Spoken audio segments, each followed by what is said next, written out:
Hi every one, എൻ്റെ പേര് ഷെബി. ഞാൻ റീസെൻ്റ് ഓസ്കി വിന്നറാണ്. എനിക്ക് എന്താ പറയേണ്ടതെന്ന് അറിയില്ല. It's A blessing from God. ശരിക്കും പറഞ്ഞു കഴിഞ്ഞാൽ ഇതിന് ഞാൻ എൻ്റെ ഈ ഒരു ത്രൂ ഔട്ട് മൈ ന്യൂസിലൻഡിൻ്റെ ഒരു പ്രോസസ്സിങ്ങിൻ്റെ ജേർണിയിൽ എന്നെ ഒരുപാട് ഹെൽപ്പ് ചെയ്തിട്ടുള്ള ഒരു വ്യക്തിയാണ് സോണി മാം.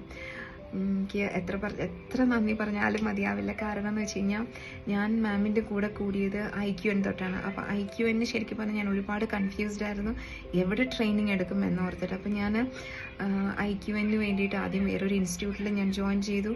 അവിടുത്തെ ട്രെയിനിങ് ഞാൻ ഒട്ടുമേ കംഫർട്ടബിൾ അല്ലായിരുന്നു. എനിക്ക് IQN എഴുതാനുള്ള കോൺഫിഡൻസ് ഇല്ലായിരുന്നു. അതിനുശേഷമാണ് ഞാൻ ഇവിടെ ഇവാസ് അക്കാഡമിയിൽ സോണി മാമിനെ പരിചയപ്പെടുന്നതും അങ്ങനെയാണ് ഞാൻ ജോയിൻ ആവുന്നത്.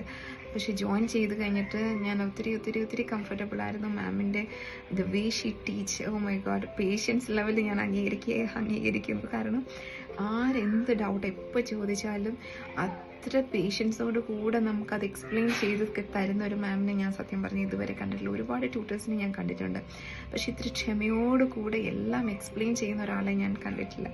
അത് ഒത്തിരി നല്ലൊരു ക്വാളിറ്റി ആയിട്ട് ഞാൻ കാണുന്നു. കാരണം സ്റ്റുഡൻസ് ലൈക്ക് അസ്, ഞങ്ങൾക്ക് വേണ്ടത് അത് തന്നെയാണ്. കാരണം ഞങ്ങളുടെ ഡൗട്ട്സ് ക്ലാരിഫൈ ചെയ്യാൻ ഒരാൾ, ഞങ്ങളെ അറിയുന്ന ഒരാൾ, അപ്പം അങ്ങനെ ഒരാൾ ഞങ്ങളുടെ കൂടെ ഉള്ളപ്പോൾ തീർച്ചയായിട്ടും സക്സസ് ഞങ്ങളുടെ കൂടെ ഉണ്ടാവും. പിന്നെ അങ്ങനെ IQN പാസ്സായി. IQN കഴിഞ്ഞ് കഴിഞ്ഞപ്പോഴത്തേക്ക് തീർച്ചയായിട്ടും ഞാൻ ചിന്തിച്ചു ഓസ്കി എങ്ങും പോകുന്നില്ല, ഇവാസ് അക്കാഡമി തന്നെ. അങ്ങനെ ഓസ്കിക്കും ഞാൻ ട്രെയിനിങ് എടുത്തത് ഇവാസ് അക്കാഡമിയിലാണ്. ഓസ്കിയുടെ സ്റ്റാർട്ടിങ്ങിലും എല്ലാം ഇപ്പോൾ ഓരോ സ്റ്റേഷൻസും അത്ര ഡീറ്റെയിൽ ആയിട്ട് മാം എക്സ്പ്ലെയിൻ ചെയ്തു തന്നു. നല്ല ഡീറ്റെയിൽ ആയിട്ട് each and every steps she explained everything in detail. അത് സത്യം പറഞ്ഞു കഴിഞ്ഞാൽ ഒരുപാട് കോൺഫിഡൻസ് തന്നു. ഓരോ സ്റ്റേഷനെ പറ്റി ഡീറ്റെയിൽ ആയിട്ട് അറിയാൻ സാധിച്ചു. ഓരോന്നിൻ്റെ മകത്ത് ചെല്ലുമ്പോൾ തന്നെ നമ്മൾ വ്യക്തമായ ഒരു ധാരണയോട് കൂടിയാണ് ഇരിക്കുന്നത്, അല്ല അങ്ങനെയാണ് നമ്മൾ ചെല്ലുന്നത്. അത് ശരിക്കും പറഞ്ഞാൽ സോണി മാം ആ ക്ലാസ്സിൽ എക്സ്പ്ലെയിൻ ചെയ്യുന്നത് കൊണ്ട് മാത്രമാണ്. അത് ആ ഒരു രീതിയിൽ നമുക്ക് ഓസ്കി അപ്രോച്ച് ചെയ്യാനും ഓസ്കിയുടെ ട്രെയിനിങ്ങിനും എല്ലാം എനിക്കത് ഒരുപാട് ഹെൽപ്ഫുൾ ആയിട്ടുണ്ട്. അപ്പം ശരിക്കും പറഞ്ഞാൽ ഓഫ്ലൈൻ ആണെങ്കിലും സോണി മാമിൻ്റെ അടുത്ത് എടുക്കണം എന്ന് തന്നെയായിരുന്നു ആഗ്രഹം. പക്ഷേ മൂവാറ്റുപുഴയിൽ, അപ്പം അൺഫോർച്ചുനേറ്റ്ലി മാം ആ സമയത്ത് ട്രെയിനിങ് ഇത് തുടങ്ങിയിട്ടില്ലായിരുന്നു. അപ്പം അങ്ങനെയാണ് ഞാൻ ഇവിടെ വേറൊരു ഇൻസ്റ്റിറ്റ്യൂട്ടിൽ ഞാൻ എടുത്തത്. ഓക്കെ, എന്തായാലും എൻ്റെ യാത്രയിൽ എനിക്ക് ഒരുപാട് ഹെൽപ്പ് ചെയ്തിട്ടുള്ള ഒരു ഗുരുക്കളിൽ ഒരാൾ ആണ് സോണി മാം. അതിന് ഞാൻ ഒരുപാട് കടപ്പെട്ടിരിക്കുന്നു. ഞാൻ ഒരുപാട് പിള്ളേർക്ക് റെക്കമെൻഡ് ചെയ്യും ഇവാസ് അക്കാഡമിയിൽ ക്ലാസ് എടുക്കാനും അവിടുത്തെ ട്രെയിനിങ് എടുക്കാനും ഒത്തിരി റെക്കമെൻഡ് ചെയ്യും. ഇപ്പോഴാണെന്ന് വെച്ച് കഴിഞ്ഞാൽ മൂവാറ്റുപുഴയിലെ പുതിയൊരു training centre, offline training centre open ആയിട്ടുണ്ട്. അവിടെ ഞാൻ ഇപ്പോൾ റീസെൻ്റ്ലി പാസ്സായ ഒരു കൊച്ചുമായിട്ട് സംസാരിച്ചു. അപ്പോൾ ആ കൊച്ചു നല്ലൊരു ഫീഡ്ബാക്കാണ് എനിക്ക് കിട്ടിയത്. അപ്പം അവിടെ ഒന്നാമത് റഷ് അത്ര അങ്ങോട്ട് റഷ് എന്ന് പറയാൻ പറ്റില്ല. അപ്പം ഉള്ള പേരെന്ന് വെച്ച് കഴിഞ്ഞാൽ നല്ല ട്രെയിനിങ് ചെയ്യാൻ നമുക്ക് ഒരവസരം കിട്ടുന്നുണ്ട്. വേറെ ഇൻസ്റ്റിറ്റ്യൂട്ടിലൊക്കെ നിങ്ങൾ പോയിട്ടുള്ള ആൾക്കാർക്ക് അറിയാൻ പറ്റുമായിരിക്കും, ഭയങ്കര റഷാണ് അവിടെ, ഒരുപാട് കാൻഡിഡേറ്റ്സ് ഉണ്ട്. അപ്പം നമുക്ക് എല്ലാവർക്കും ഒന്ന് പ്രാക്ടീസ് ചെയ്യാനുള്ള അവസരം കിട്ടുന്നില്ല. അപ്പം അങ്ങനെ വരുമ്പോഴത്തേക്ക് നമ്മളെ അറിയുന്ന ഒരാൾ നമ്മുടെ കൂടെ ഉണ്ട് എങ്കിൽ, നമുക്ക് ട്യൂട്ടേഴ്സിൻ്റെ സപ്പോർട്ട് ഉണ്ടെന്ന് വെച്ച് കഴിഞ്ഞാൽ തീർച്ചയായിട്ടും അതെടുക്കുന്നത് തന്നെയാണ് നല്ലത്.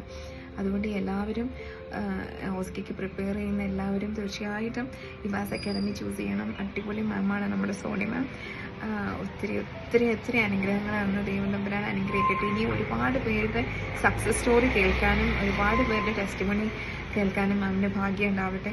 കാരണം എൻ്റെ ഒരു യാത്രയിൽ ത്രൂ ഔട്ട് മൈ ജേർണി എനിക്ക് മാം ഒരുപാട് ഇപ്പം എന്തെങ്കിലും എനിക്ക് ഡൗൺ ആയിക്കഴിഞ്ഞാൽ ഞാൻ ഉടനെ മാമിന് മെസ്സേജ് അയക്കും, മാം ആകെ എന്താ ചെയ്യേണ്ടതെന്ന് അറിയുന്നില്ല, ഇനിയിപ്പോൾ എന്ത് ചെയ്യും, ഇത്രയും പേര് ഫെയിൽ ആവുന്നല്ലോ എന്ന് പറയും. അപ്പോൾ പുള്ളിക്കാർ പറയും, ഇല്ല, നിങ്ങൾ വിശ്വസിക്കുക, നിങ്ങൾ പ്രാർത്ഥിച്ച് നിങ്ങൾ ചെയ്യുക, നിങ്ങളെക്കൊണ്ട് പറ്റും, നിങ്ങളെക്കൊണ്ട് ചെയ്യാൻ പറ്റും എന്നുള്ളൊരു ധൈര്യം ശരിക്കും പറഞ്ഞു കഴിഞ്ഞാൽ മാം തരും. ഓരോ തവണ ഞാൻ വിളിക്കുമ്പോഴും മാം ഒരു ഡിലേ ഇല്ലാതെ തന്നെ റെസ്പോണ്ട് ചെയ്യും. എന്നിട്ട് പോസിറ്റീവ് എനർജി നമുക്ക് കിട്ടും. നമുക്ക് ചില സമയത്ത് വേണ്ടത് അത് മാത്രമാണ്, ആ ഒരു പോസിറ്റീവ് എനർജി. നമ്മളെക്കൊണ്ട് പറ്റും എന്നൊരാൾ നമുക്ക് പറയാനുണ്ടെന്ന് വെച്ച് കഴിഞ്ഞാൽ അതിൽ പരം വേറെ എന്താ വേണ്ടേ. അങ്ങനെ ഒരു ബാക്ക് സപ്പോർട്ട് നമുക്ക് കിട്ടുക എന്ന് പറഞ്ഞാൽ അത് വലിയൊരു കാര്യമാണ്. അങ്ങനെ ഒരു ബാക്ക് സപ്പോർട്ട് എനിക്ക് കിട്ടിയിട്ടുള്ളത് സോണി മാമിൽ നിന്നാണ്. ഒരുപാട് ഒരുപാട് ഞാൻ കടപ്പെട്ടിരിക്കുന്നു. ഒത്തിരി നന്ദിയുണ്ട്. കാരണം എൻ്റെ ഇങ്ങനൊരു സക്സസ് എന്ന് പറഞ്ഞു കഴിഞ്ഞാൽ അത് എന്നെ സംബന്ധിച്ചിടത്തോളം അതൊരു വലിയൊരു അച്ചീവ്മെൻറ്റാണ്. അതിനൊന്ന് ശരിക്കും പറഞ്ഞു കഴിഞ്ഞാൽ എനിക്ക് എന്നെ നല്ലവണ്ണം അറിയാം, എൻ്റെ ലിമിറ്റേഷൻസ് എനിക്കറിയാം. അപ്പോൾ അങ്ങനെയുള്ളൊരു വ്യക്തിയായി എനിക്ക് ഈ ഓസ്കി എന്നൊരു ടാസ്ക് അച്ചീവ് ചെയ്യുക എന്ന് പറഞ്ഞാൽ അത് അത്ര ഈസി ഉള്ളൊരു ടാസ്ക് അല്ല എന്നെ സംബന്ധിച്ചിടത്തോളം. പക്ഷെ ആ ഒരു ടാസ്ക് എനിക്ക് അച്ചീവ് ചെയ്യാൻ പറ്റിയത് തീർച്ചയായിട്ടും സോനി മാം ഉള്ളത് കൊണ്ടാണ്. അതിലൊക്കെ ഉപരി ദൈവം തമ്പുരാൻ്റെ ഒരു വലിയൊരു അനുഗ്രഹം. അപ്പം ഞാൻ എല്ലാവരോടും പറയും, നല്ലവണ്ണം പ്രാർത്ഥിക്കുക. നല്ല നല്ല ഗുരുക്കന്മാരുടെ അനുഗ്രഹം നമുക്ക് എപ്പോഴും ഉണ്ടാവും. നമ്മൾ എക്സാമിന് പോകുന്നതിന് മുമ്പൊക്കെ അവരുടെ അനുഗ്രഹം വാങ്ങിച്ചിട്ട് പോവുക. തീർച്ചയായിട്ടും സക്സസ് നമ്മുടെ കൂടെ ഉണ്ടായിരിക്കും, അതിനൊരു സംശയമില്ല. അതുകൊണ്ട് എനിക്കറിയാവുന്ന ആൾക്കാരോടും ഞാൻ പറഞ്ഞിട്ടുണ്ട്, ഇവാസ് അക്കാഡമി ബെസ്റ്റാണ്. തീർച്ചയായിട്ടും അവിടെ നിങ്ങൾ എടുക്കണം. കാരണം നമ്മുടെ കോൺഫിഡൻസ് ലെവൽ കൂടാനും നമുക്ക് വേണ്ട നമുക്കൊരു സപ്പോർട്ട് കിട്ടുക എന്ന് പറഞ്ഞാൽ അത് ഭയങ്കര ഒരു കാര്യമാണ്. അതെല്ലാം കിട്ടാൻ നമുക്ക് ഒരുപാട് ഒരുപാട് ഒരുപാട് ഹെൽപ്പ് ചെയ്തിട്ടുള്ള വ്യക്തികളിൽ ഒരാളാണ് സോനി മാം എന്ന് പറയുന്നത്. അപ്പം ഞാൻ ഒരുപാട് കടപ്പെട്ടിരിക്കുന്നു ma'am. Thank you so much. ഞാൻ എൻ്റെ ഈ ഫസ്റ്റ് അറ്റംപ്റ്റിൽ എനിക്ക് കിട്ടിയ ആ ഒരു സക്സസ് ഞാൻ മാമിനായിട്ട് സമർപ്പിക്കുകയാണ്. കാരണം മാമില്ലായിരുന്നെങ്കിൽ ഒരിക്കലും എനിക്ക് ഇങ്ങനെ ഒരു ജേർണി എനിക്ക് സക്സസ്ഫുള്ളി കംപ്ലീറ്റ് ചെയ്യാൻ പറ്റില്ല. കാരണം നമുക്കറിയാം, നമ്മൾ കാണുന്നുണ്ട് ഒരുപാട് പേര് ഫെയിലാവുന്നുണ്ട്. ഒരുപാട് പേര് ഫെയിലാവുന്ന സ്ഥാനത്ത് ഫസ്റ്റ് അറ്റംപ്റ്റിൽ കിട്ടുക എന്ന് പറഞ്ഞു കഴിഞ്ഞാൽ അതൊരു ചെറിയ കാര്യമല്ല. അപ്പം അതൊന്നും ശരിക്കും നമ്മുടെ കഴിവോ ബലമോ ഒന്നുമല്ല. പക്ഷേ എന്നാലും നമുക്ക് നല്ല രീതിയിലൊരു സപ്പോർട്ട് കിട്ടിക്കഴിഞ്ഞാൽ നമ്മളെ കൊണ്ട് പറ്റും. ദൈവം തമ്പുരാൻ എന്താ പറയുക, നമ്മളെ എടുത്ത് ഉപയോഗിക്കും. അതാണ്. അപ്പം തീർച്ചയായിട്ടും ഞാൻ എല്ലാവർക്കും ഇവാസ് അക്കാഡമി റെക്കമെൻഡ് ചെയ്യുന്നു. നല്ല ആയിട്ട് എല്ലാവരും എന്താ പറയുക, ഇവാസിൽ ചേർന്ന് നല്ല സക്സസ് എല്ലാവർക്കും ഉണ്ടാവട്ടെ എന്നെല്ലാം പ്രാർത്ഥനയോടുകൂടെ. താങ്ക് യു സോ മച്ച് മാമിനെ. ദൈവം ഒരുപാട് ഒരുപാട് അനുഗ്രഹിക്കട്ടെ. മാമിൻ്റെ ഫാമിലിയും മാമിനെയും തുടർന്നുള്ള കാൻഡിഡേറ്റ്സ് എല്ലാവരും പാസ്സാവാൻ ദൈവം ഒരുപാട് ഒരുപാട് അനുഗ്രഹങ്ങൾ തന്ന് ദൈവം തമ്പുരാൻ കാക്കട്ടെ, അല്ലെങ്കിൽ അനുഗ്രഹിക്കട്ടെ എന്ന് പ്രാർത്ഥിക്കുന്നു. Thank you so much ma'am.